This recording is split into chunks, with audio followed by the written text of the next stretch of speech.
शादी के बाद पहली बार मायके आई बेटी का स्वागत सप्ताह भर चला। सप्ताह भर बेटी को जो पसंद है वो सब किया गया। वापस ससुराल जाते समय पिता ने बेटी को एक अति सुगंधित अगरबत्ती का पूड़ा दिया और कहा कि पुत्री, जब ससुराल में पूजा करोगी तब इस अगरबत्ती को जरूर जलाना। माँ ने मंद स्वर में कहा, बिटिया प्रथम बार मायके से ससुराल जा रही है तो भला कोई अगरबत्ती जैसी चीज देता है। पिता ने झट से जेब में हाथ डाला और जेब में जितने भी रुपए थे वो सब बेटी को थमा दिए। ससुराल में पहुंचते ही सासू माँ ने बहू का बैग टटोला और पूछा कि तुम्हारे माँ बाप ने विदाई में क्या दिया।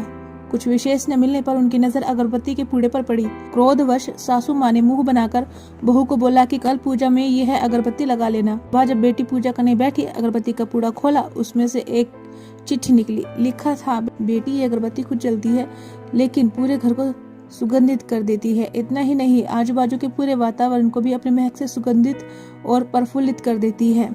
हो सकता है कि तुम कभी पति से कुछ समय के लिए रूठ जाओगी या कभी अपने सास ससुर जी से नाराज हो जाओगी, कभी देवर या ननंद से भी रूठोगी, कभी तुम्हें किसी से बातें भी सुननी पड़ जाए या फिर कभी अड़ोसी पड़ोसी के बर्ताव पर तुम्हारा दिल खट्टा हो जाए। तब तुम मेरी ये भेंट ध्यान में रखना। अगरबत्ती की तरह जलना। जैसे अगरबत्ती स्वयं जलते हुए पूरे घर को, संपूर्ण परिसर को सुगंधित और प्रफुल्लित कर देती है, ऊर्जा से भर देती है, ठीक उसी तरह तुम स्वतः सहन करते हुए ससुराल को अपना मायका समझकर सबको अपने व्यवहार और कर्म से सुगंधित और प्रफुल्लित करना। बेटी चिट्ठी पढ़कर फूट फूट कर रोने लगी। सासू माँ दौड़कर आई। पति और ससुर जी भी पूजा घर में पहुंचे जहाँ बहू रो रही थी। अरे, हाथ का चटका लग गया क्या? पति ने पूछा। क्या हुआ यह तो बताओ, ससुर जी बोले। सासू माँ आजू बाजू के सामान में कुछ क्या है ये देखने के लिए चेक करने लगी तो उन्हें पिता द्वारा सुंदर अक्षरों में लिखी हुई वह चिट्ठी नजर आई। चिट्ठी पढ़ते ही उन्होंने बहू को गले से लगा लिया और चिट्ठी ससुर जी के हाथों में दे दी। चश्मा न पहने होने की वजह से चिट्ठी बेटे को देकर पढ़ने के लिए कहा। सारी बातें समझते ही संपूर्ण घर स्तब्ध रह गया।